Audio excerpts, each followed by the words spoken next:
Muy buenas tardes, bienvenidos.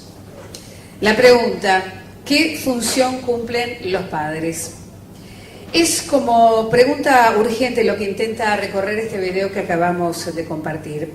Pregunta que se impuso porque en la actualidad hay padres que dudan de su función. Otros les preguntan a los propios hijos qué deben hacer. E incluso algunos están dispuestos a ceder sus lugares, desvirtuando su rol de adultos responsables y dejando a los hijos en medio de las disputas propias. Lo que se intentó dejar en claro es que los hijos construyen su vida a partir de lo visto y lo oído durante la crianza. Esa vivencia perceptiva constituye una experiencia que modelará los futuros vínculos afectivos de nuestros hijos, porque los hijos aprenden de lo que viven mucho más de lo que se pretende enseñarles. Logran entre padres e hijos acuerdos y no negociaciones mercantilistas. Ese es el desafío del presente, porque este tiempo está agobiado por una esclavitud consumista que todo, absolutamente todo, lo demanda. Esta es una de las razones que nos convocan hoy aquí. Tratar de descifrar, junto a la palabra del licenciado Fernando Osorio, algo más acerca de esas diferencias que debe marcar el adulto. Pero también hay otra razón para este encuentro, y es celebrar con todos ustedes la publicación del nuevo libro del licenciado Fernando Osorio, Hijos perturbadores, negativistas y desafiantes, bajo el sello editorial de Noveduc Libros y en el marco del lanzamiento de una nueva colección, Lazos. El sello Noveduc Libros se crea para trabajar contenidos que se encuentran en la intersección de la educación con otras disciplinas y con la certeza de que la infancia, la adolescencia y la familia son temas de interés social que exceden a la institución escolar y al sistema de educación formal. La mayoría de los títulos publicados en las diversas colecciones hasta el día de hoy se nutren y dirigen a profesionales y especialistas de las temáticas abordadas. Y esta nueva colección, Lazos, tiene como premisa ampliar ese horizonte y acercar contenidos, ideas y debates también a otros interesados involucrados, especialmente los padres. El primer título del licenciado Fernando Osorio ha logrado una excelente recepción en los lectores y gran repercusión en los medios.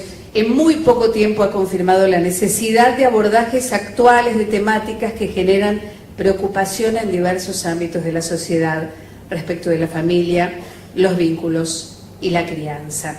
Lazos seguirá desarrollando esa línea sumándose al trabajo de Noveduc Libros y sus demás colecciones. Para esta presentación les anticipamos, contamos con 3 invitados que van a comentar la obra del licenciado Osorio. Por un lado, Patricia Gurfinkel, directora pedagógica de Escuelas Técnicas Hort, a quien agradecemos además especialmente por habernos recibido muy amablemente en su casa. También nos acompaña el señor actor, músico y director de teatro Roberto Antier, y con su palabra escrita, Alejandra Antoniazzi, fundadora y directora general del Colegio Bilingüe Armonía, quien por cuestiones personales no ha podido estar esta tarde con nosotros, pero nos ha hecho llegar por escrito su comentario y por supuesto lo vamos a estar compartiendo con todos ustedes. Les pedimos un aplauso para recibir al licenciado Fernando Osorio.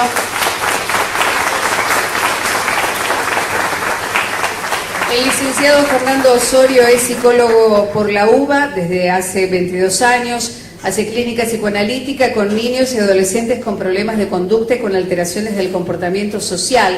Se ha especializado en el trabajo de orientación para padres. Ha trabajado en programas de rehabilitación para menores en conflicto con la ley penal. Integra el equipo de admisión y orientación en el área de psicopatología infanto-juvenil de OSDE. Vamos bien. Dirige un seminario dedicado al estudio de la violencia en las escuelas, con sede en la Facultad de Derecho UBA, que recibe el auspicio de UNESCO y de la Comisión de Educación del Senado de la Nación. También ha sido asesor del Ministerio de Educación de la Nación cuando se fundaba el Observatorio Argentino de Violencia en las Escuelas. Preside el Congreso Internacional sobre Conflictos y Violencia en las Escuelas, que organiza junto a Fundación Sociedades Complejas y la editorial Noveduc Libros, que tendrá su segunda edición en junio del año 2012, y actualmente, a través de Estudios para la Infancia, organización que dirige, asesora a escuelas de nivel inicial, primario y secundario en temas vinculados a conflictos y violencia en las aulas. Lo escuchamos al licenciado Osorio. Bueno, buenas tardes, ¿cómo les va? Muchas gracias por estar acá, gracias por acompañarme. ¿Cómo les va? Están ahí, ¿no? Porque la luz me tapa un poco. Hijos perturbadores es un libro que muestra, que cuenta una serie de sucesos. Algunos sucesos son complejos, otros generan cierto humor. Están todos contados con mucho respeto y mucho cariño por quienes son los protagonistas de esas historias. Y además tiene el desarrollo teórico de una cantidad de temas que vengo trabajando en muchos de estos encuentros vinculados a la crianza de nuestros hijos. Lo que pensamos en este encuentro es contar, antes de darle la palabra a mis queridos invitados, contarles de qué tratan estos encuentros. Es un ciclo de 3 charlas que se basan en un eje principal, que es qué función cumplen los padres. Y como siempre digo, estamos en una época tan complicada que hasta apareció esta pregunta, que no debiera ser una pregunta. Estamos tan mal que hasta nos preguntamos ¿para qué sirven los padres? Entonces, este ciclo de charlas, son 3 charlas. Una, planteamos el tema de los límites, otra hablamos sobre los riesgos de la autonomía anticipada, y el tercer encuentro tiene que ver con justamente pensar cómo se construye, cómo se constituye la conducta perturbadora, negativista y desafiante en un hijo. Entonces yo les voy a contar una síntesis de estos encuentros.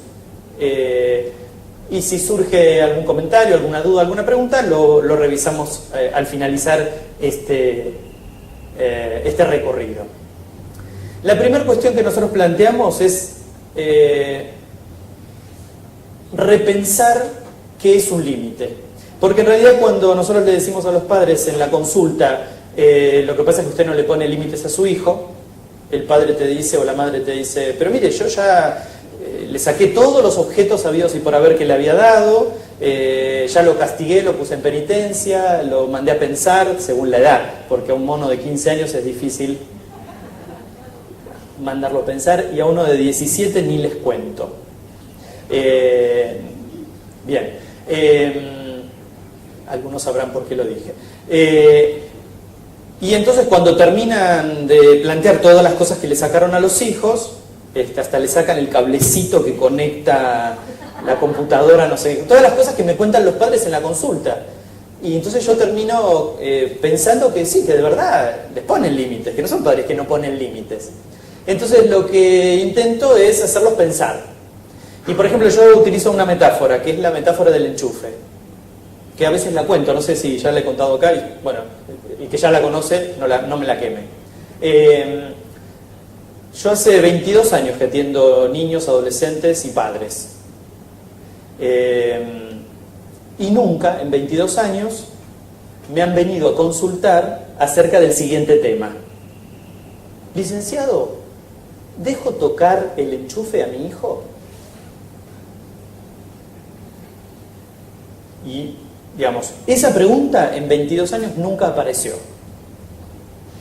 Y en realidad, yo podría preguntarles a ustedes, porque parte del encuentro tiene que ver con que podamos compartir algo. ¿A ustedes se les ocurre por qué esa pregunta no aparece? Por convicción. Está claro que no. Se va a dañar. Está en juego la vida. ¿Qué más?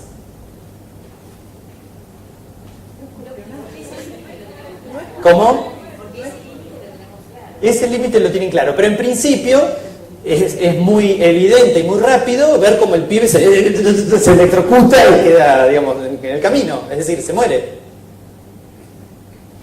¿Sí? Es decir, es tan claro y tan evidente y tan inmediato, subrayen esto, tan inmediato el efecto que produce, que uno no tiene ninguna duda, porque es absolutamente contundente y se produce prácticamente. Ahora hay padres sustitutos, está el disyuntor, las tapitas que uno pone en el enchufe, pero vamos a suponer que de todos modos ya no hay agujas de tejer de las abuelas en las casas para que los pibes anden metiendo agujas de tejer en los... Pero bueno, supongamos que no hay disyuntor. En realidad el efecto es ese. Sin embargo, en 22 años sí me han venido a preguntar un montón de otras barbaridades, pero que como no tienen el efecto inmediato y letal a corto plazo, los padres dudan y suponen que además yo voy a poder contestar sobre esas cuestiones. Entonces hay una gama de temas que recorre ese repertorio de problemáticas, de dudas, de preguntas, ¿no? Y entonces yo insisto mucho en que nos equivocamos como padres pensando que poner un límite es decirle que no a algo puntual o quitar un objeto. Nosotros tratamos, o por lo menos la gente del equipo de estudios para la infancia, intenta decir que poner un límite es frenar una conducta impulsiva que pretende una satisfacción inmediata. Llame ya. ¿Sí? Esto es esta época, el llame ya. ¿Qué quiere decir frenar una conducta impulsiva? Una conducta impulsiva que pretende una satisfacción. Y esta conducta impulsiva tenemos que frenarla porque vamos a lograr que nuestros hijos estén más cerca de la salud mental que de la enfermedad mental. Es decir, poner un límite tiene que ver con una prohibición, pero no es sacar un objeto o dar un objeto, o premiar o castigar, sino que el límite tiene que ver con los modos en los que los padres instalan una prohibición que frustra a los niños y a los adolescentes también, porque por suerte la adolescencia es la segunda época en la que podemos hacer las cosas que podemos rectificar todo lo que hicimos mal en la primera infancia. No tengan miedo, no duden y avancen con todo, que a los adolescentes se los puede frenar. Es decir, fíjense que la frustración es un elemento que tiene muy mala prensa en esta época. En general, todos los padres dicen, no, pobrecito, se va a frustrar. Y en realidad se olvidan que si nosotros logramos frustrar a nuestros hijos, aprenden a soportar el displacer con el que tendrán que lidiar, en algunos casos los prepara para tener que renunciar a esa satisfacción, y en otros casos los ayuda a inhibirla o a postergarla. ¿Sí?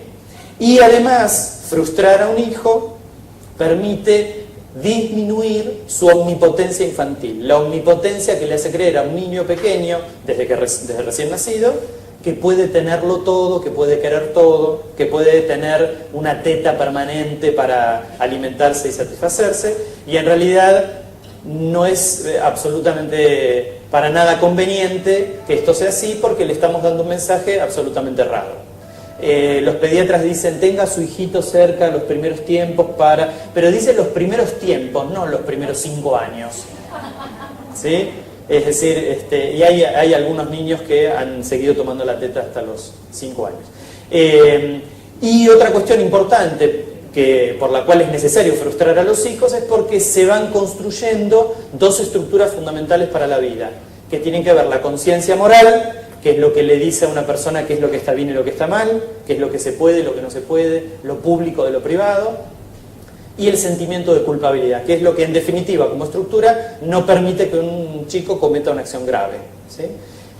Respecto a la conciencia moral, quiero detenerme solo a decirles que es algo muy importante que no tiene que ver con la moralidad, sino que tiene que ver con un aspecto que hace al modo en el que esa personita desde muy chiquitito se va a vincular con el mundo y va a descubrir o entender que hay cosas que no puede hacer.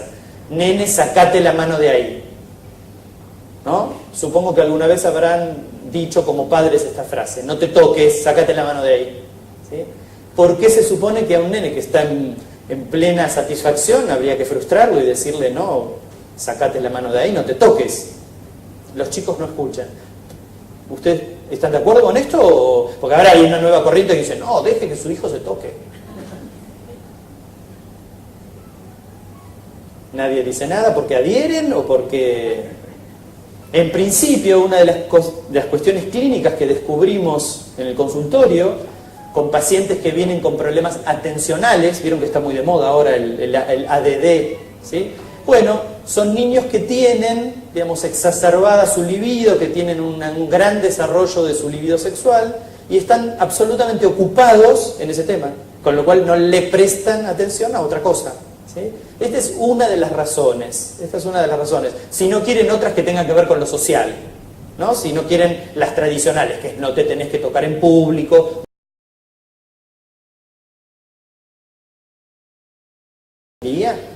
Bueno, todas esas barbaridades que uno dice, si no quieren pensar en todas esas, piensen en esta. Le ahorramos un problema a los chicos. ¿Y por qué digo esto? Porque en general el problema mayor a la hora de poner límites a los hijos es que los padres se angustian frente a esto y entonces terminan peleándose entre ellos.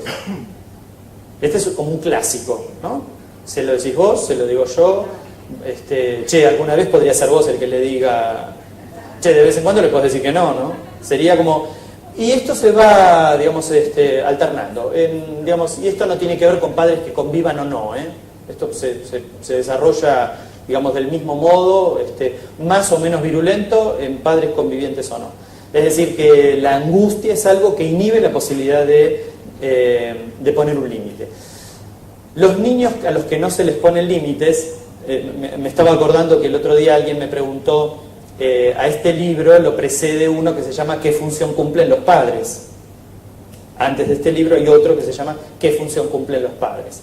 Entonces una mamá se acercó y me dijo, yo leí su libro anterior, si yo hice bien la tarea, no lo tengo que leer. Y yo le contesté que sí, porque uno de los motivos, una de las cuestiones que genera la imposibilidad de que un hijo se frustre y incorpore la frustración como una estructura, es que va a desarrollar un proceso de autonomía anticipada. Esto quiere decir que va a empezar a creer que puede hacer cosas en una época en la que no tiene los recursos suficientes para hacerlos y que no está preparado para eso.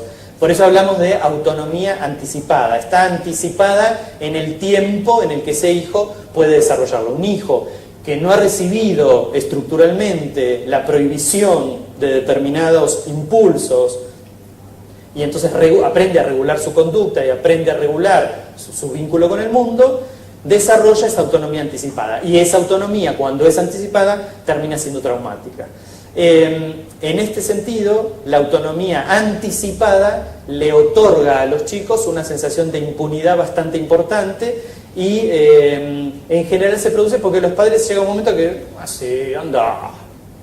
Le preguntaste a tu madre, ¿qué te dijo? Y no, ella dice, bueno, anda. ¿Sí? Y entonces empiezan las disputas entre, y bueno, la loca de tu madre, qué sé yo, y tu padre que nunca dice que no. Todas las disputas que hay en ese vínculo, los pibes se agarran de eso y son excelentes lectores de las miserias nuestras, de los quiebres, de los puntos de ruptura, de falla. Son excelentes lectores de eso y es por ahí donde ellos se van a meter. Lo que ocurre es que los padres con esta actitud lo que hacen es naturalizar la transgresión. Porque ustedes escuchan seguramente, bueno, no es para tanto. ¿La frase esta la han escuchado alguna vez? Bueno, esta frase pretende que nosotros adultos naturalicemos una práctica de transgresión. Y entonces los hijos opinan, nos dicen a nosotros cómo tenemos que poner límites, qué es lo que tenemos que hacer, qué es lo que hacemos bien, qué es lo que hacemos mal. Hasta nos dicen si nos vestimos bien o mal, o qué te pusiste. Entonces es importante, cuando desarrollamos este tema, diferenciar lo que es el ejercicio de una autonomía que hace a la práctica, mejor dicho, que hace al modo de vincularse con el mundo y al modo de ejercer, digamos, de poner en práctica algo de la personalidad, de la conducta, del afianzamiento, dicen los psicólogos, ¿no? Está afianzando su personalidad, déjelo ser.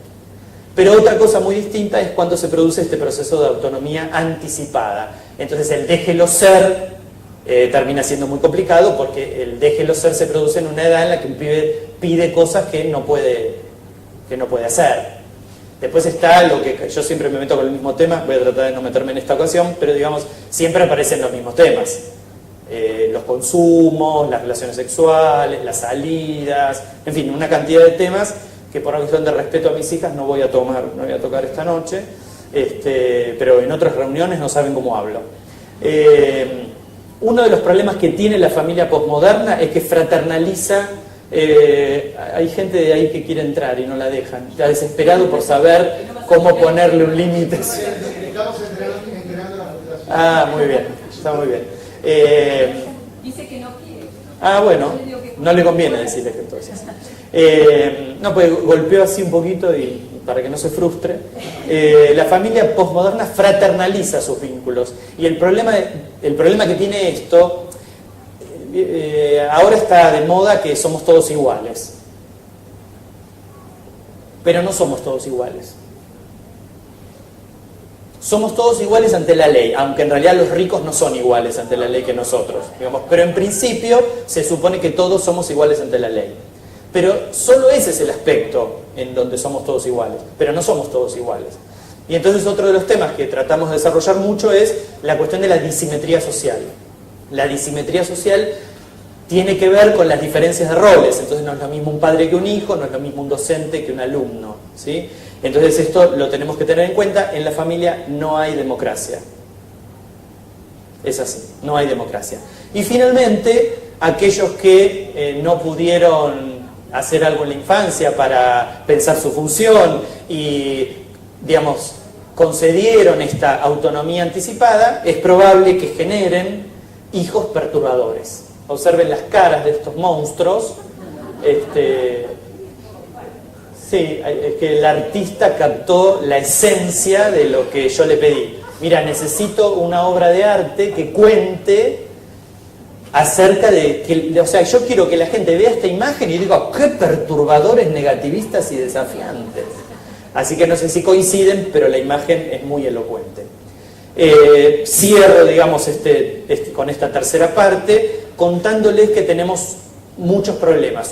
Se nos agrega lo social a todo lo que nosotros hacemos mal como padres.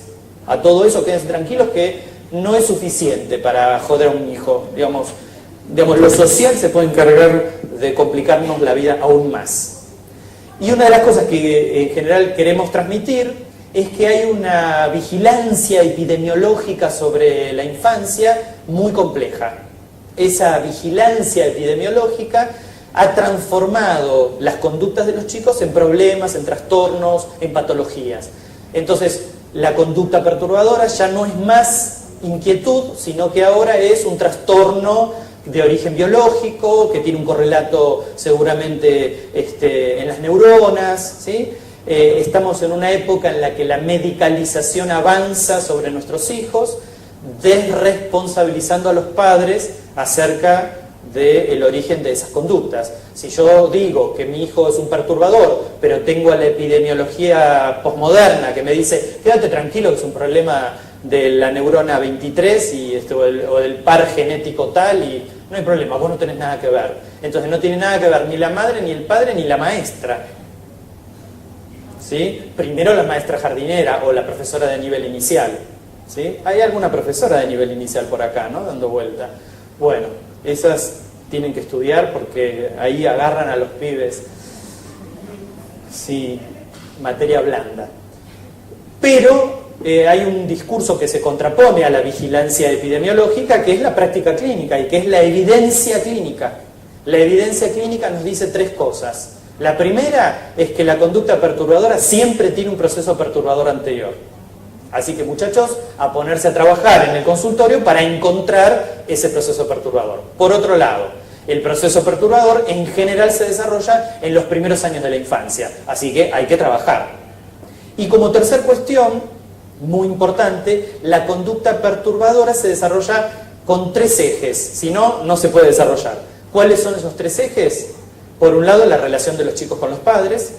Por el otro lado, las contingencias socioculturales, ambientales, en donde esa familia se desarrolla. Y una tercera cuestión, que es un eje que vengo incluyendo en el último tiempo, que son los procesos de deseducación y de imbecilización. ¿Sí? Es decir, estamos atravesados por procesos que nos transforman más o menos en oligofrénicos, en el sentido de que nos anestesia para que no pensemos. ¿Sí? Hay muchos procesos de estos, muchos procesos de estos. Uno es la medicalización. La medicalización pretende que uno no piense en lo que le pasa a los hijos y entonces, bueno, como es un problema genético, yo no tengo que pensar en nada de lo que le pasa a mi hijo. Posiblemente algunos medios masivos de comunicación también se esfuerzan en imbecilizar a la población y hay muchos otros, digamos, que es parte de toda una conferencia y de todo un desarrollo que también está desarrollado en el libro y me parece interesante haberlo incluido. Hace 10 años atrás los procesos de deseducación yo no los incluía. Otra de las cosas fabulosas que hay para imbecilizar a la gente es el vaciamiento de contenidos educativos en los profesorados donde se forman los pobres santos que después van a estar delante del aula con los pibes. Digamos, el vaciamiento de contenidos de los institutos superiores de formación docente y de los profesorados es calamitoso. ¿Dónde está Andrea? Cuando hicimos el congreso en el 2009, hicimos unas mesas preliminares, el congreso sobre violencia que hicimos en el 2009 y que vamos a hacer la segunda edición en el 2012. Hicimos unas mesas preliminares donde invitamos gente que hablaba de la formación docente y era bastante calamitoso lo que contaban de lo que está pasando, no solo con los contenidos curriculares, sino con el cambio que ha habido en la población que concurre a formarse como docentes. Y en donde algunos aspectos que antes se pensaban más desde la vocación han quedado, muy relegados a una salida laboral. Y en realidad, los trabajadores de la educación y de la salud necesitan algo más que solamente pensar su tarea como una salida laboral. Finalmente, proponemos 4 cosas. Revisar lo visto y lo oído, porque revisar lo visto y lo oído es una manera de enterarnos qué estamos haciendo con nuestros hijos. Revisar qué puede ser que nuestros hijos capten de nosotros más allá de lo que nosotros queremos enseñarles. Eso es tarea para el hogar. Acompañar, administrar y gestionar la socialización de los hijos. Este verso que nos vende la posmodernidad de que los pibes se crían solos y que hay que dejarlos para... Bueno, eso es mentira. Hay que gestionar y hay que administrar la crianza. Y administrarla implica contar y juntar para acá, meter en un cajón para más adelante, ¿sí? Eso es administrar, y gestionar es hacer. Así como yo digo, los profesionales tienen que ponerse a trabajar y dejarse de joder con que, esto se resuelve con una pastillita. No. Evalúa a tu paciente, escuchá la historia, trata de enterarte qué le pasa, quiénes son los padres, ¿sí? ¿Qué influencia tiene el entorno? ¿Qué le pasó a este chico? ¿Cuáles son las contingencias de la vida? Laburá. Bueno, esto también, hay que trabajar de padres y hay que gestionar la crianza. La crianza no sale sola. Uy, cambié el tono, no sé por qué. Cambié el tono, me puse así como enérgico. Otra cosa, estimular el pensamiento crítico, que es lo que contrapone a la deseducación. Si yo a mis hijos y a mis alumnos les enseño a pensar, es probable que en algún momento no me necesiten más, porque yo los eduqué y los crié para la libertad, no para que dependan de mí o de una pastilla. Así que estimular el pensamiento crítico lo que hace es romper el proceso de deseducación que intenta imponernos constantemente la posmodernidad. Y una última cuestión es diferenciar acuerdo de negociación mercantilista. Nosotros con nuestros hijos y con nuestros alumnos tenemos que tratar de acordar cuestiones, no de negociar, porque en la negociación hay 2 bandos en donde gana uno y en donde el que gana es el que impone los objetivos al otro, ¿sí? En el acuerdo yo necesito la colaboración del otro y necesito estimular el vínculo, porque si ese acuerdo se rompe, alguno de los dos es un traidor. La negociación mercantilista premia y castiga, te doy, me das, aprobá las materias y yo te doy un viaje. Si vos le querés dar un viaje a tu hijo, dáselo, pero no lo negocies por una materia, por una nota o por arreglar la habitación. Aunque te digo que es mucho un viaje, por arreglar la habitación, ¿no? Es mucho un viaje, ¿no? ¿Está bien? Bueno, vamos todos de viaje, pero si nosotros le queremos dar algo a nuestros hijos por el puro placer de dárselo, dénselo y basta. Ahora, cuando les pedimos que estudien, en lugar de armar una ortopedia de profesores particulares, lo que podemos hacer es acompañarlos en ese proceso. Eso sería un acuerdo. Yo te acompaño, Vos cumplís con lo tuyo, yo cumplo con mi parte. En el acuerdo no muere ninguno de los dos se fortalecen. En la negociación mercantilista uno desaparece y el vínculo es hasta la próxima, porque en realidad es, yo te di, vos me diste, bueno, pero ahora quiero otra cosa. Y todo lo que le damos, como la satisfacción no existe, por más que le demos, la satisfacción no existe, siempre va a ser otra cosa. La satisfacción está en otro lado, entonces no le demos nada. Amor, cariño, afecto, encuentro, hablar. Siempre cuento la anécdota con mi hija menor, que hacemos un ¿qué es de tu vida? Pero no porque yo me pongo como ejemplo, porque en realidad me lo enseñó ella a mí. Porque un día me preguntó, ¿yo estoy en tu agenda? Los hijos tienen que estar en la agenda de los padres, porque si los chicos no están en la agenda... Creo que es porque vio la lista de pacientes, no sé por qué me preguntó eso. Habrá visto la lista de pacientes y digo, yo estoy acá. Y a partir de ahí surgió, ¿qué es de tu vida? Y el qué es de tu vida es una metáfora que implica el encuentro afectivo y tierno con los hijos. A veces piensan que yo soy así como un conservador romántico de otro siglo, que hablo del amor.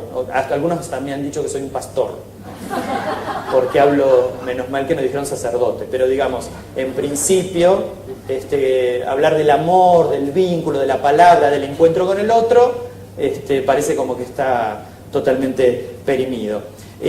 Bueno, todas estas cuestiones trata el libro, son temas que desarrollamos en estos encuentros. Para mí es un gusto compartir este espacio y le doy la palabra a Victoria. Muchísimas gracias.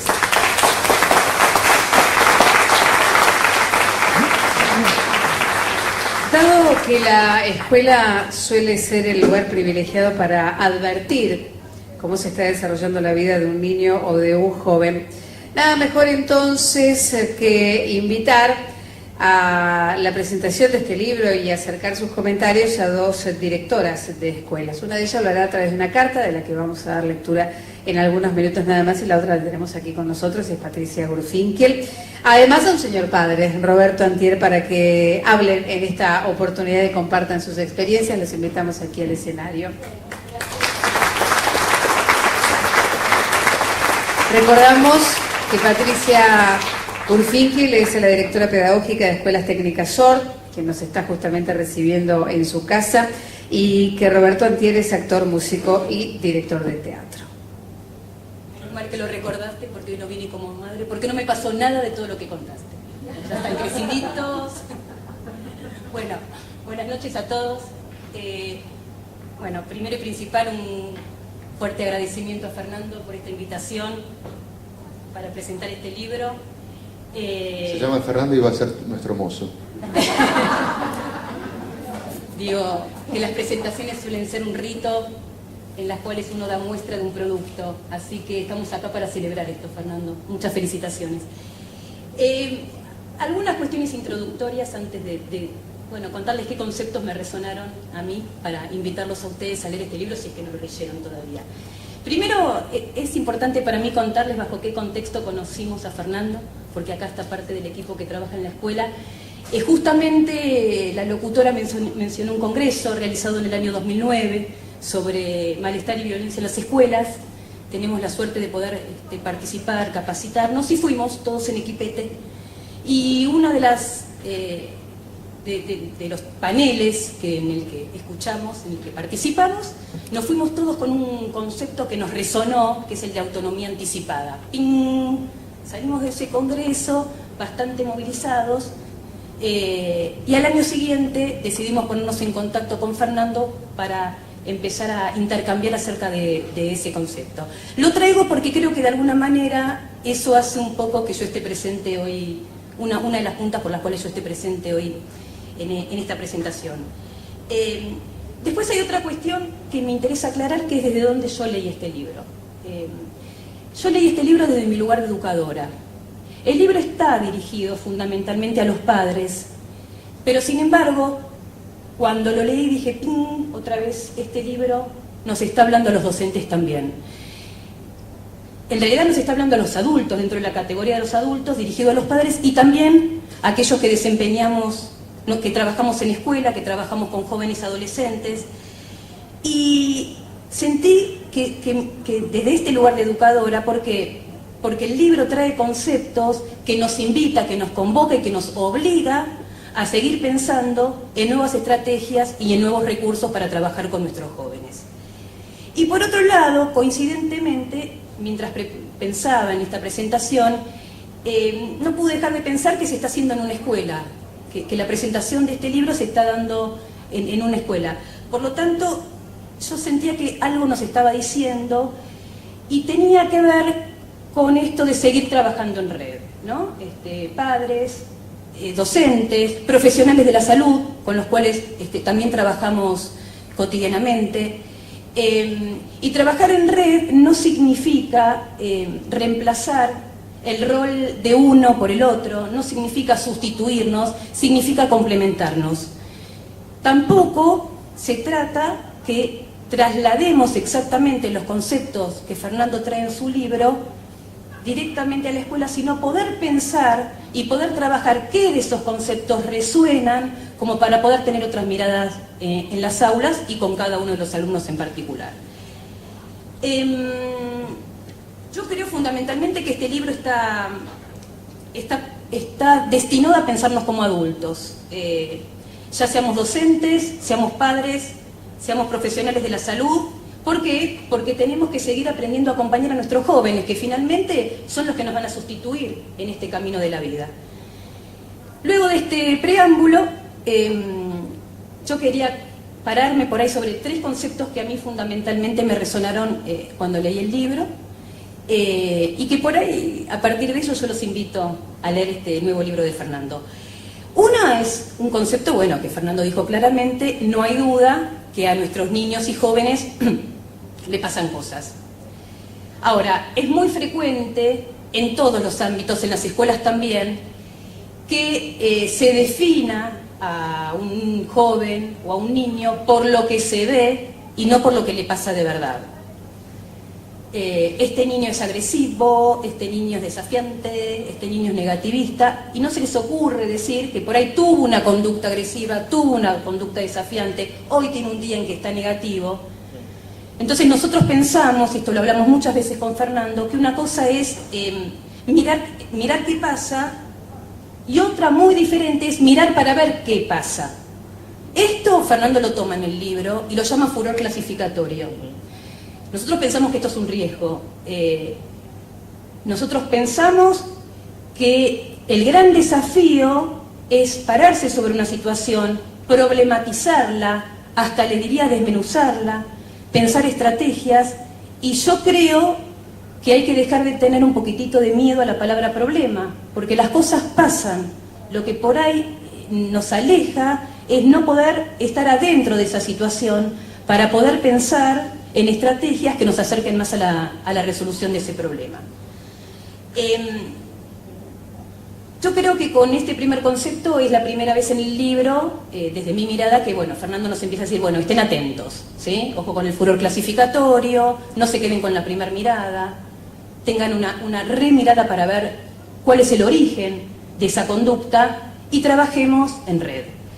Yo celebro que todavía haya gente que se siga preguntando qué le pasa a los jóvenes, a los adolescentes y a los niños. Fernando es uno de ellos, y creo que en las escuelas también, por suerte, hay mucha gente que se sigue preguntando qué le pasa a nuestros estudiantes, y en función de eso se detecta, se elaboran estrategias, se convoca a las familias y se trabaja en red. Ligado a poder pensar qué le pasa a estos jóvenes y a estos adolescentes, para mi gusto están muy ligados 2 conceptos cortitos que se los quería leer, si me permitís, Fernando, que son el de culpa y responsabilidad, ¿sí? Los voy a leer como para tomarlos como necesariamente hacer una distinción. La culpa supone algo de negligencia o una cierta intencionalidad por acción u omisión, y sin duda implica un sentimiento más o menos consciente de haber transgredido o incumplido con una obligación. En cambio, la noción de responsabilidad implica hacerse cargo, en el sentido de responder por una acción u omisión propia. El que es o se siente responsable responde por sus actos, los reconoce y su condición lo conmina, sin que nadie se lo recuerde o resuelva un error. Creo que en el concepto de culpa el sentimiento se apodera de uno, muchas veces lo inhabilita de poder tomar postura. ¿Yo dije eso? No. No, lo escribiste. Qué buen libro está. Y el otro nos obliga a tomar decisiones, a tomar partido, y no está nada mal. Y después el último de los conceptos, bueno, que por lo menos me resonaron a mí, hay un montón, yo hice solo una selección, es el de autonomía anticipada. Está copada con la autonomía Sí, anticipada. estoy copada, pero porque le encontré otra vuelta. A ver. Lo voy a Próximo leer, libro. lo voy a Próximo leer. libro. Lo saqué del libro. Es la práctica y desarrollo de acciones para las que el niño y el joven no están preparados, no cuentan con los recursos suficientes para asumirlas con responsabilidad. Por lo tanto, esa anticipación termina siendo traumática. Esta autonomía anticipada se otorga por la sensación que tienen los padres, entre paréntesis podríamos poner en algunas ocasiones los docentes también, digo, adultos, de no saber ya qué hacer con los hijos.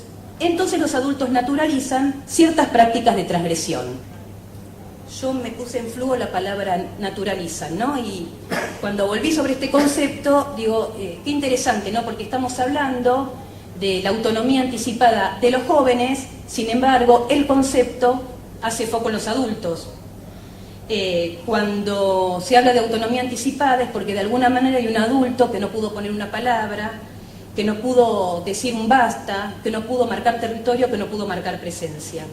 Entonces ahí me parece a mí es otra vez donde Fernando nos está diciendo, bueno, a ver, atenti, paremos un poco, miremos esta situación, acá está pasando algo donde hay que intervenir, donde hay que pensar, donde hay que dudar. A ver, no se trata de tomar decisiones inmediatas, pero se trata de poder meterse, de poder hacerse cargo y tomar partido.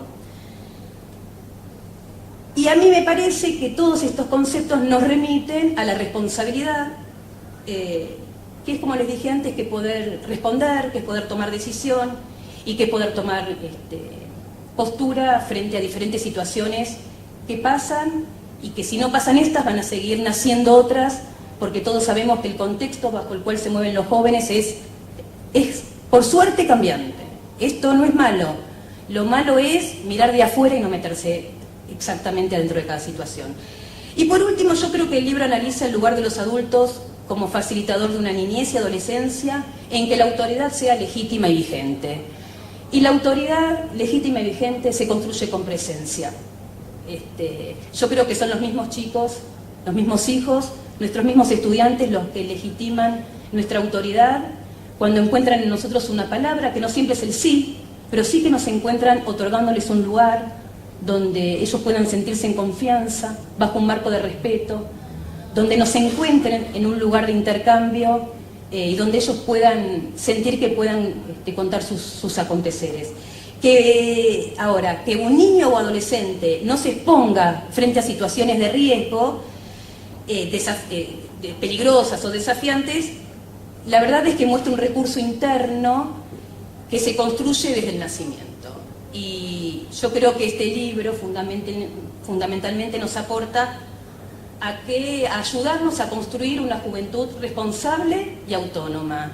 Y la verdad es que yo pienso que esto es posible, que todos los adultos, padres, docentes, profesionales de la salud, lo podemos hacer. Así que los invito, me parece que esto hasta nos alivia leer algunas cuestiones porque está bueno encontrarse en algunas situaciones que pasan en la realidad. Gracias, Fernando.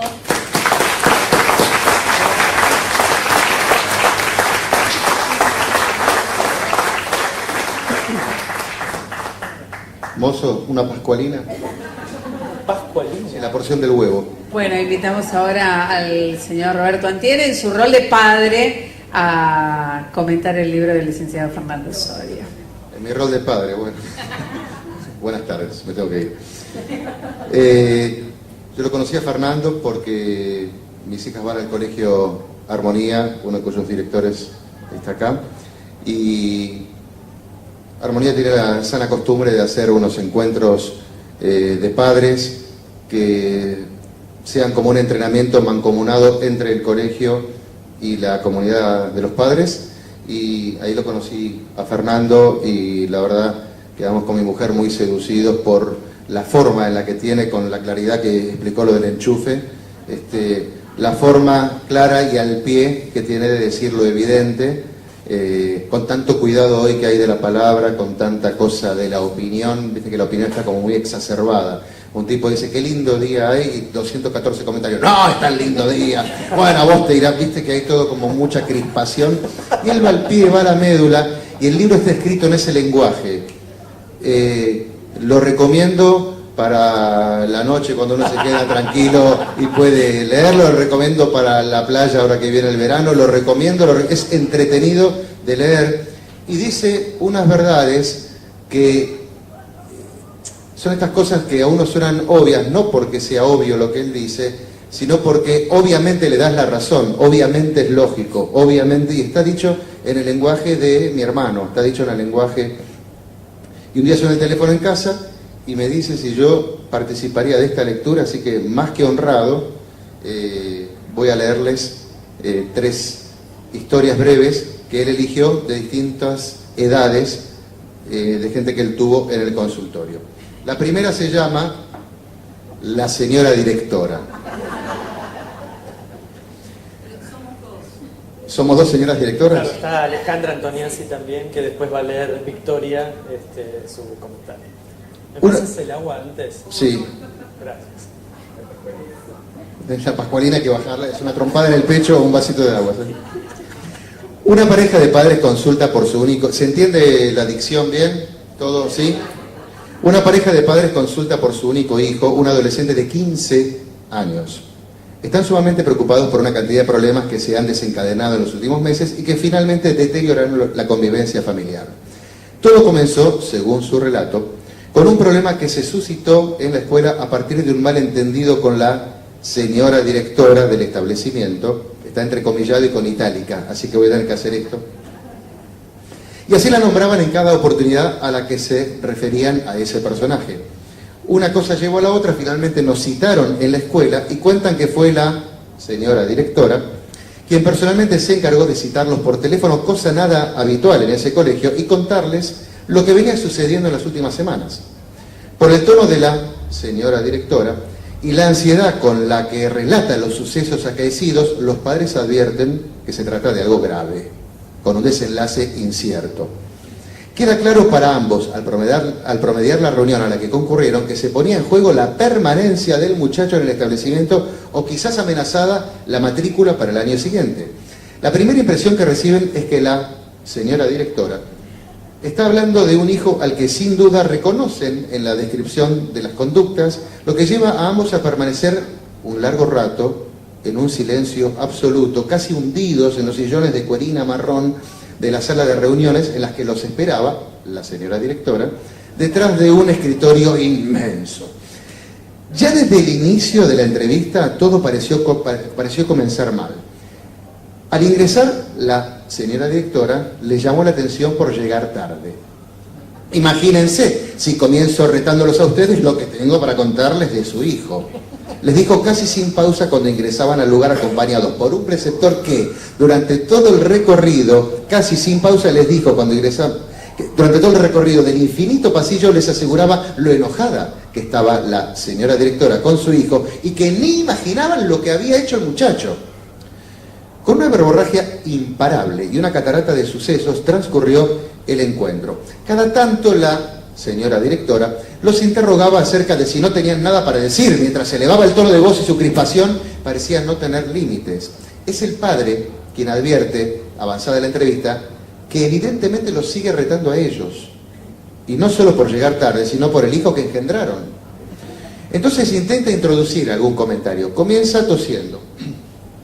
Cuestión que no es interpretado por la señora directora como un intento de interrumpirla. Resulta lejano para ella comprender que el padre quiera decir algo. Nuevamente tose. Sin parar de hablar, la señora directora se levanta del sillón como expulsada por una extraña fuerza y se dirige al dispenser de agua mientras le dice: ¿se la entibia un poco con un chorro de agua caliente o la quiere helada? El padre no comprende nada, no contesta, recibe un vaso a medio llenar con agua caliente y mientras sigue tosiendo, lo deja apoyado en el brazo del sillón de cuerina marrón. La señora directora continúa. Su hijo, señora, ya no se dirige al padre, me escupió la cara mientras decía que me iba a hacer, perdón por las palabras, pero quiero que sepa exactamente lo que su hijo me dijo.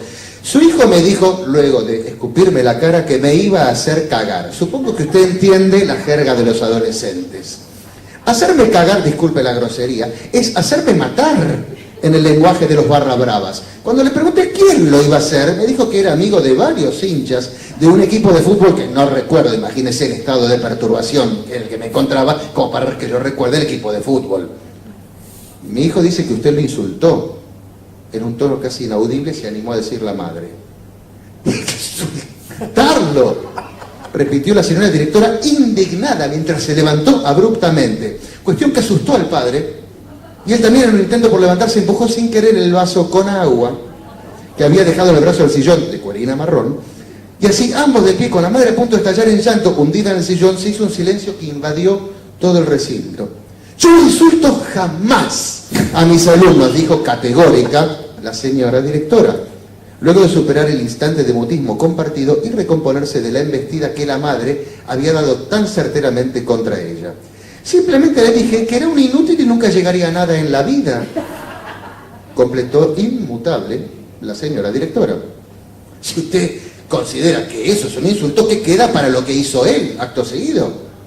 El padre volvió a sentarse, esta vez sobre los restos de agua que quedaban entre los pliegues de cuerina del viejo sillón, y al percibir la humedad volvió a incorporarse, pidiendo disculpas, pero ninguna de las dos mujeres lo escuchó. La señora directora les hizo firmar un acta con todo lo relatado, con una aclaración que explicaba que su hijo quedaba en forma condicional hasta fin de año y que solo un cambio absoluto en su conducta le posibilitaría la continuidad del establecimiento para el año siguiente. También se encargó de aclararles que si la decisión hubiese dependido solo de ella, el muchacho ya no hubiera estado ahí. Evidentemente, pensaron los padres, el representante legal del colegio influyó en la decisión por conocer la historia familiar. Ambos firmaron en desacuerdo y se retiraron sin agregar nada. Cuando el joven se presenta en el consultorio se muestra dócil, con buenos modales, simpático, con mucho interés en conversar acerca de lo ocurrido. Lo primero que dice es que reconoce que estuvo muy mal, que no sabe cómo hizo una cosa así y que está sumamente arrepentido porque la señora directora dice no es tan mala. Relata una serie de hechos que podrían suponer una escala persecutoria desde que ingresó a este colegio. En ningún momento desmiente ni reniega de su conducta poco armónica. Como venía con no muy buenos antecedentes del colegio anterior y repitiendo, la señora directora se encargó de hacerle saber cuánto desagrado le producen los repetidores y mucho más aquellos que ingresaban por recomendación del representante legal del colegio. El joven relató una serie de episodios desafortunados en los que siempre quedó expuesto ante esta mujer y de este modo completó los números que necesitaba para garantizarse su odio. ¿Será posible que siempre que me mando alguna, ella está ahí viéndome?, se quejaba desconcertado. Luego relata algunas circunstancias infelices que figuran detalladamente en su cuaderno de comunicaciones. No cumplir con el uniforme, levantarse la botamanga de los pantalones hasta la rodilla porque tenía calor, mojarse el pelo en el recreo, comer chicle mientras daba una lección oral, conversar con los compañeros compulsivamente, no tener la carpeta de historia en reiteradas oportunidades, insultar al preceptor por su condición sexual, besarse con la novia en la puerta del colegio o sentarla a UPA durante los recreos, poner un tono de voz de barra brava cuando se dirige a los docentes que no respeta, pegamento escolar en las teclas del piano y algunas otras que suman un repertorio de acciones desafiantes que fueran interpretadas a título personal por la señora directora. Este adolescente tiene en su haber una historia compleja que permite pensar cómo se constituye esta conducta. 13 años atrás, el padre cuenta que su mujer estuvo en coma durante casi 2 años luego de un accidente que tuvieron en la ruta. Ella, dice el hombre, ya venía mal. Después del parto quedó muy delicada, con presión. Luego de parir un bebé de casi 4 kilos, tuvo un puerperio muy complejo en el que no pudo amamantar y prácticamente no tenía energía para sostener al bebé. Le diagnosticaron una depresión puerperal o algo parecido, por lo que le recomendaron vacaciones, descanso y ayuda durante los primeros meses de crianza. Cuando el bebé cumplió 5 meses, viajando hacia la costa, chocamos contra un poste de luz. Por suerte el bebé no estaba con nosotros porque lo llevaba mi suegra en micro. El nene era muy chiquito, mi mujer quedó en coma. Fue internada en un instituto de rehabilitación y como pasaba el tiempo, quedamos en decirle, si alguna vez preguntaba por la madre, que ella había muerto. Fue una recomendación del pediatra que también suponía que mi mujer no se recuperaría luego de tanto tiempo. No le llegué a decir eso porque cuando el nene comenzó a hablar, no preguntaba por la madre.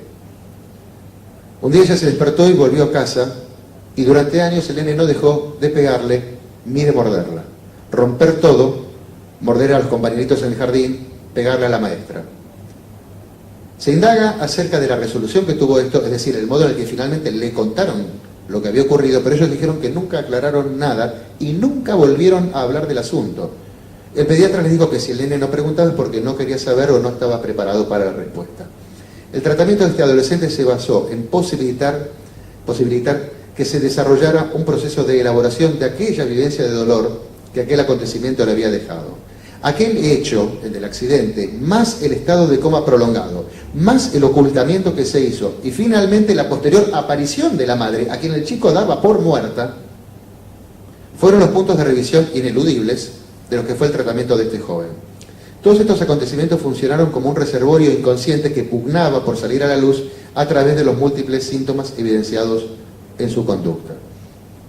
Algunos encuentros con la señora directora, también con el representante legal del colegio y algunas consultas legales, permitieron construir un basamento psicoterapéutico que le posibilitó a este joven permanecer en su colegio y finalizar sus estudios en un contexto menos persecutorio y por sobre todas las cosas con la posibilidad de elaborar lo traumático.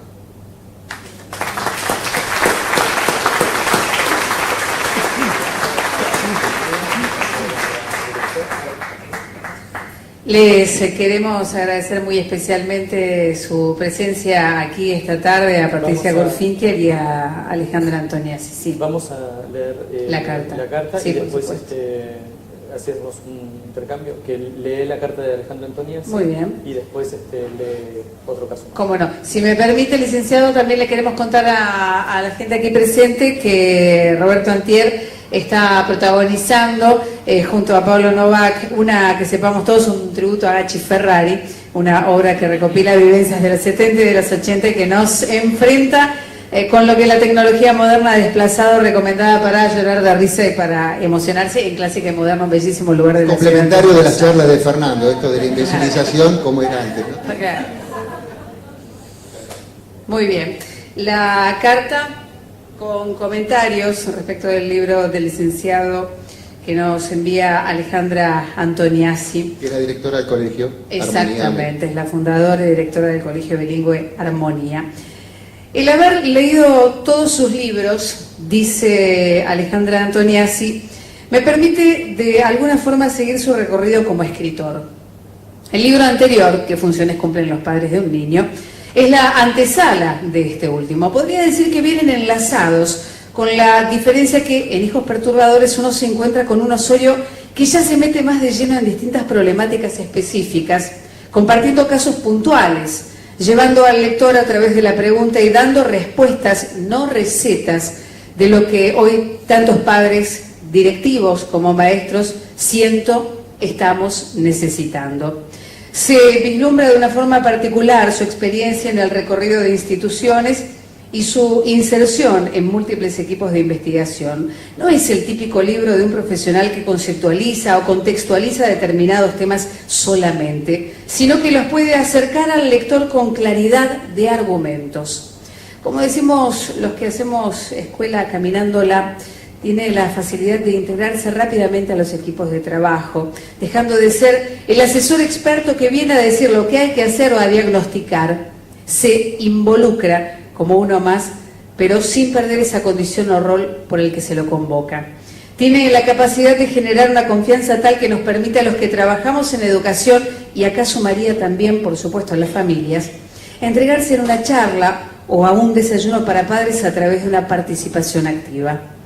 Seguramente su andar fuera del consultorio es un poco el resultado de este libro, en un momento histórico donde todos los que trabajamos con infancia debemos replantearnos muchos temas, aprender otros y capacitarnos para poder analizar a esta familia de hoy, que ha mutado y a veces no nos es fácil acompañar.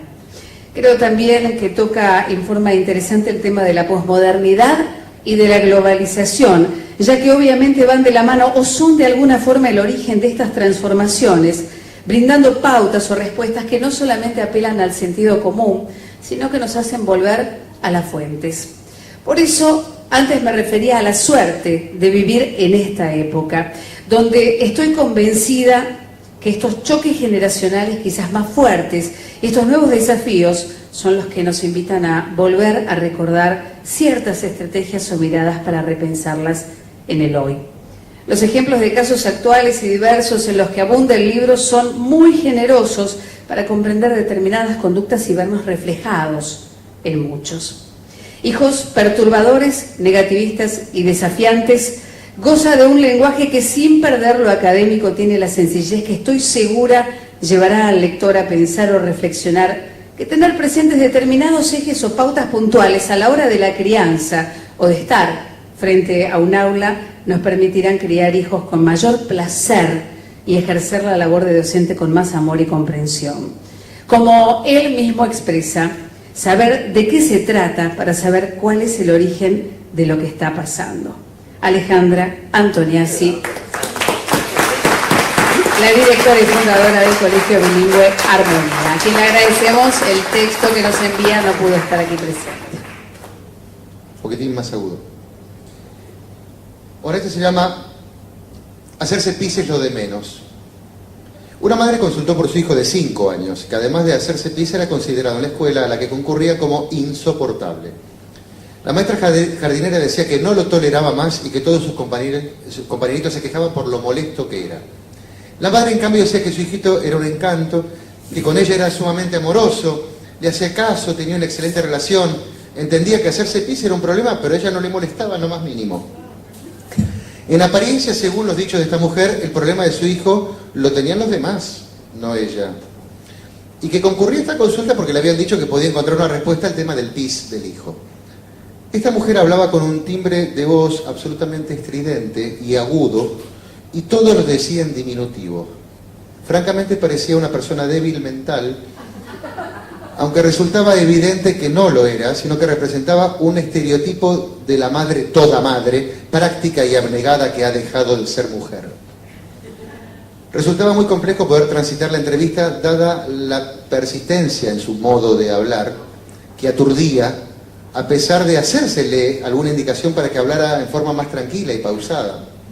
Todo era una catarata verborrágica y vertiginosa. Cuando se indagó por el padre, la única respuesta fue una excusa. Manteniendo su timbre estridente y vertiginoso, dijo: el padre del nene viaja, es viajante. No obstante esta presentación, la mujer hizo una aclaración. Pero es excelente padre, aunque lamentablemente nunca puede estar con el nene. Cuando el padre está en casa, cuando el nene más pis se hace, esto al padre lo pone muy nervioso y por eso no tiene ganas de jugar y prefiere ir a descansar. Es entendible con el trabajo que tiene, es viajante. Yo trato de explicarle a mi hijo que el padre está cansado, me parece que no lo entiende, porque lo busca, se le mete en la habitación, se le cuelga del cuello, le pide upa todo el tiempo.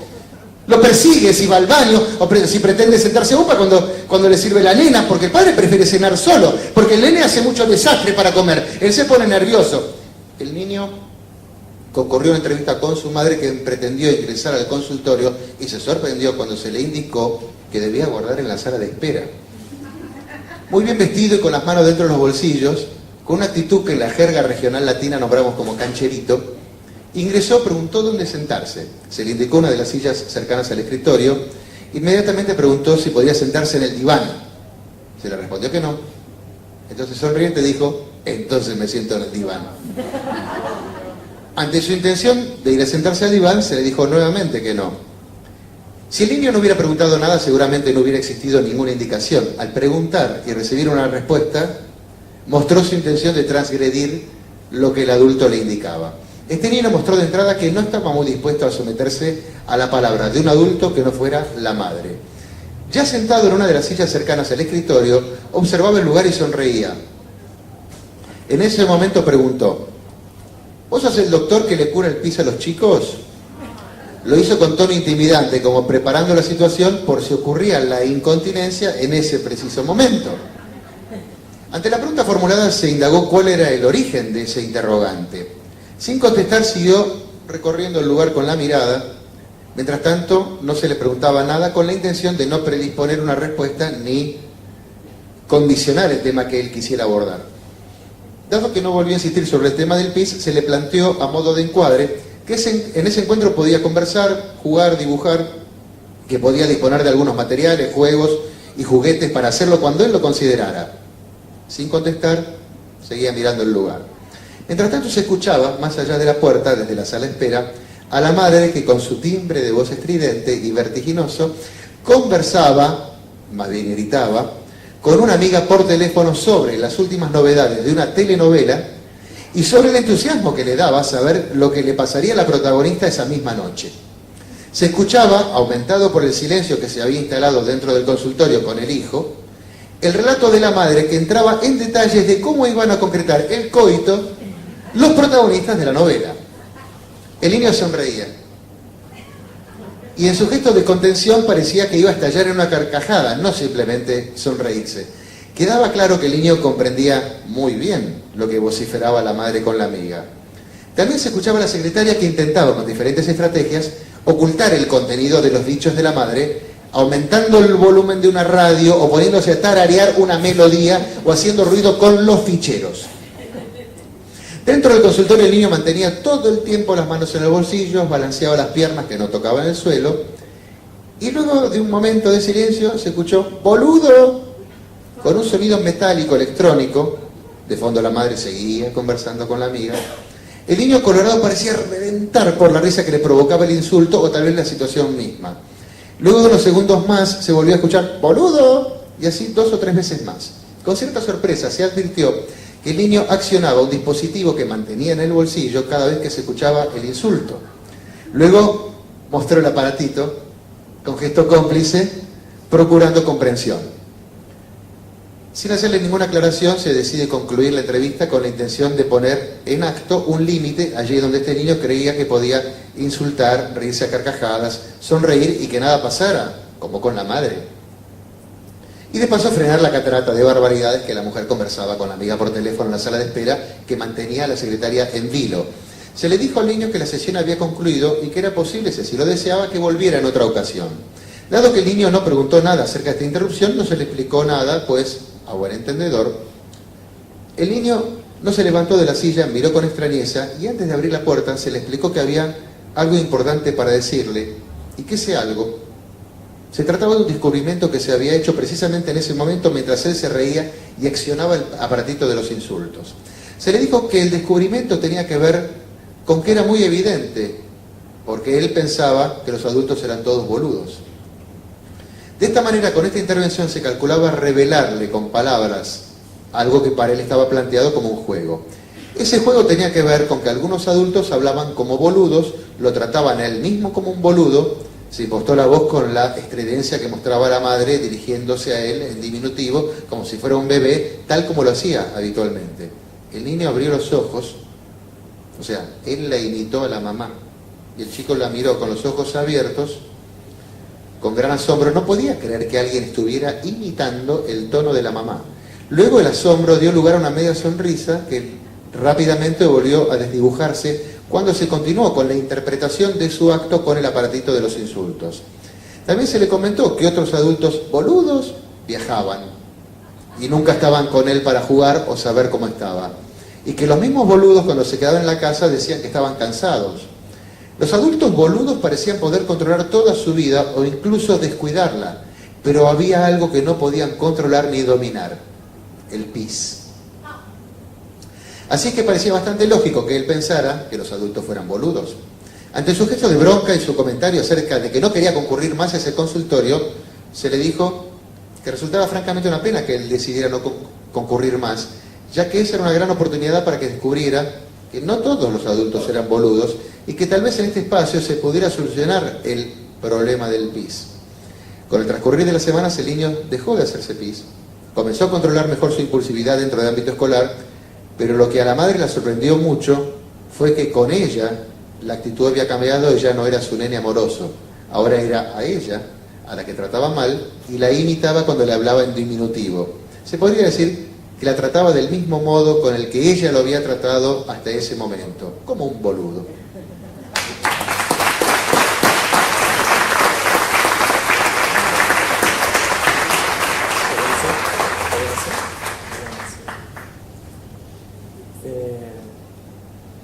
cortito de una página y media que la habíamos separado, que se llama el profesor Punk. Uy, una película, me fui con Pablo Nova. Era de Jorge Porcel, ¿no? El profesor Punk. Mi socio Pablo Nova, que estaba en esa película, la nombra muy seguido. El monstruo Punk. Que está exactamente, ya te digo en qué página, mira. 139, vos que me preguntaste. Yo con tal de cubrir un bache te digo. Mira. El monstruo Punk. La madre ingresó al consultorio agitada, nerviosa, ensimismada, apretándose las manos. Ya no había uña para morder. Y lo que quedaba de ella tenía restos de un esmalte que se percibía viejo. Son terribles ustedes, todas hicieron... Se quitó unas gafas negras, las apoyó sobre la cartera, que junto a una bolsa que hacía mucho ruido, mantenía en su falda al sentarse. Era una mujer de mediana edad, muy adelgazada, ojerosa, desprolija en su aspecto. Mientras se ataba el pelo con una hebilla, intentaba explicar lo que ocurría con su hijo de 14 años. Durante un rato habló con el pasador de la hebilla que sostenía con la boca hasta que reunió todo el pelo en una cola. En un descuido se le cayeron los anteojos al suelo, en el intento por retenerlos cayó también la bolsa que resbalaba debajo de la cartera. Estoy desesperada, comenzó a hablar. Mi hijo se transformó en un monstruo punk. Está todo tatuado, perforado con piercings, se peló, no quiere ir al colegio, termina el año con 10 materias examen y dice que no las va a dar. Mi actual marido es policía, dice que tenemos que ir a un juzgado para que lo internen en un instituto para esos chicos que se drogan. Él cree que se está drogando y que desde que se juntó con una bandita que para en un paraje cerca de casa, anda en algo raro. Cuando se indagó sobre este andar en algo raro, comenzó a llorar. No sé, nos parece que vende cosas, han faltado muchos objetos de la casa, tengo miedo que se meta en algo pesado y que después no pueda salir. Usted sabe cómo son estas cosas, muchos pibes aparecen en un zanjón. En varias oportunidades intentó indagar sobre sus dichos, pero parecía no escuchar, no paraba de hablar. Lo hacía con un tono muy elevado, cargado de ansiedad, había que interrumpirla, pedirle que escuchara lo que se le quería preguntar, porque si no seguía hablando como si lo hiciera frente a una pared. La sensación era que ahí no había nadie que la escuchara, aparentemente. Cuando se elevaba un poco el tono de voz para poder interrumpirla, se sobresaltaba y pedía disculpas. Aprovechaba para secarse las lágrimas con la manga y se limpiaba las lágrimas con la mano y se limpiaba la nariz con la manga del suéter. Así hicimos con mi mujer cuando lo leí en voz alta. Mientras se le planteaba una pregunta, volvía a interrumpir diciendo que tenía algo para contar, que si no lo contaba enseguida se iba a olvidar. Se decidió a hacer silencio, advirtiendo que esta mujer no estaba dispuesta a escuchar nada. Mi actual marido me dijo que si no lo llevo yo al juzgado, lo va a llevar él a los golpes. Y me dijo que antes lo iba a llevar al pediatra para saber dónde había que patearlo, si no le dejaba marcas.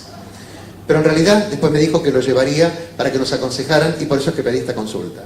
Es decir, que esta mujer actuaba bajo amenaza. Era el actual marido del policía quien la conminaba a que hiciera algo con el hijo, a pesar de que los métodos que este señor empleaba no eran, a primera impresión, los más convenientes. En su intento de deslindar cierta responsabilidad en el marido por algún acto agresivo, ponía en evidencia que era él quien se ocupaba o preocupaba más por el hijo. Es decir, que ella solo lo hacía porque alguien se lo decía. En este caso el marido bajo amenaza o el pediatra como indicación. Se hacía evidente que esta sería una modalidad para tener en cuenta las intervenciones que se quisieran hacer durante la consulta. Los relatos siguientes tuvieron que ver con sus fracasos como madre, con sus 2 hijos mayores de un matrimonio anterior que ya no querían verla, sin dar explicaciones sobre este tema. Enseguida pasaba a relatar sus fracasos matrimoniales, su odio hacia los hombres. En algún momento se intentó indagar por el padre del monstruo punk, pero la mujer siguió con su relato sin siquiera detenerse a aclarar o responder algo vinculado a lo que se le preguntaba. Lo único que dijo fue que su actual marido había sido un buen padre para su hijo y que la verdad es que prácticamente había sido el padre, porque ella se había separado cuando este chico era muy chiquito para juntarse con el policía al poco tiempo. Enamorada no, fue por necesidad. A esta altura resultaba difícil imaginar si el muchacho querría concurrir a la consulta, pero se intentó acordar un día para ese encuentro al que concurrió junto con su madre.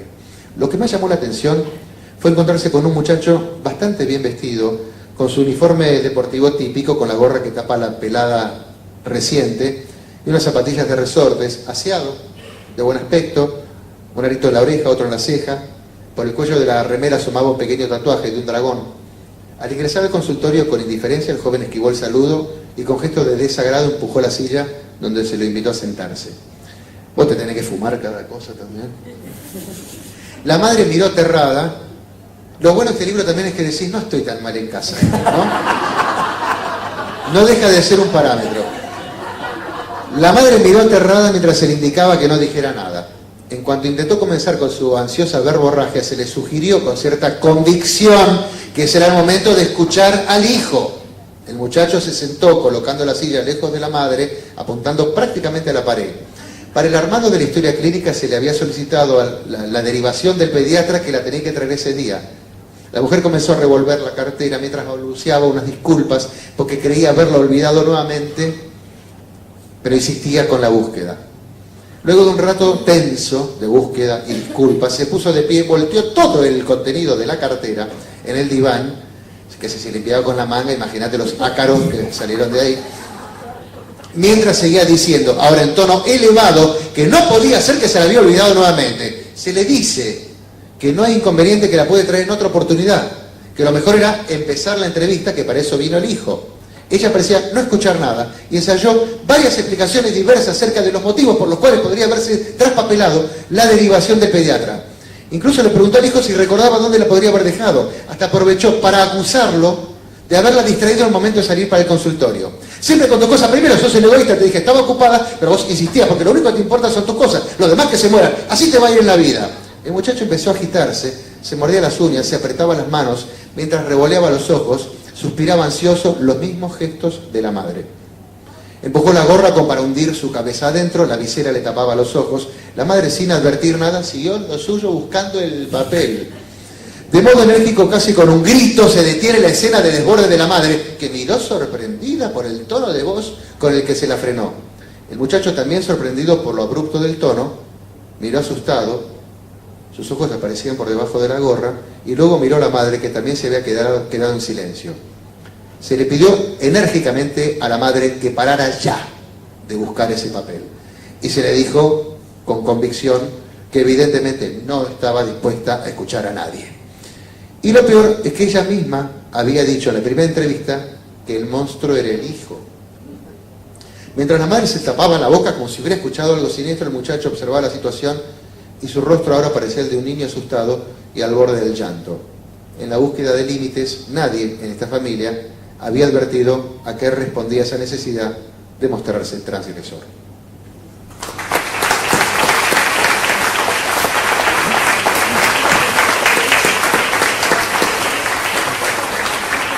Lo puedes vender con DVD, lo hacemos, viste que hay audiolibros, vamos a hacer un... Les agradecemos enormemente su presencia aquí en esta noche ya en nombre de Noveduc Libros y del licenciado Fernando Osorio.